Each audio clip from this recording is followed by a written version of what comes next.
Hello, Professor Sargent here with you again to talk about the arithmetic of complex numbers.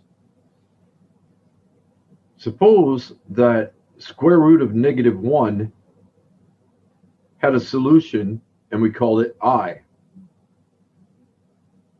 Then if we squared both sides, we'd have that I squared equals -1.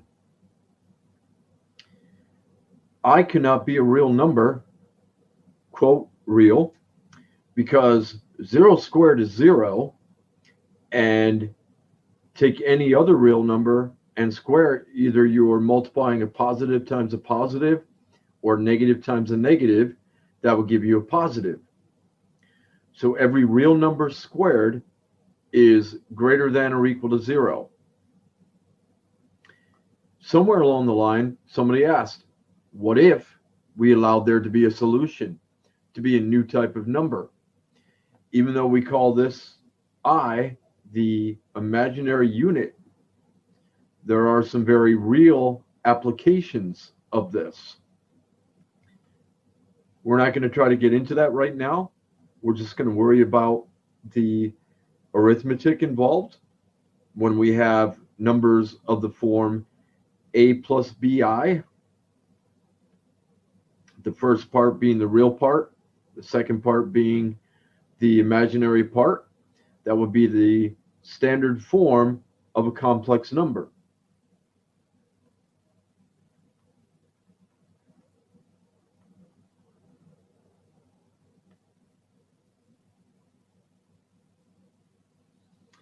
So again, all we're going to worry about right now is the arithmetic of complex numbers, adding, subtracting, multiplying, and dividing.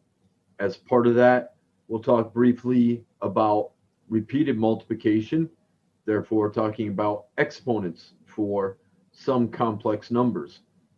And in later courses, you might deal with the algebra or even the calculus involved in working with complex numbers. And you might find out about some of the applications. On this first one, I can't do anything to simplify square root of positive 5 or the square root of positive 11 because they are prime numbers. And so the largest perfect square that goes into them is just 1. However, if I split apart the -1 times 5, take its square root, I'd get the I, and there's no longer a square root over that. And I applied the product rule here.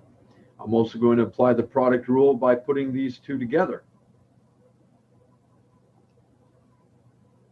Now, technically, we have no real part A,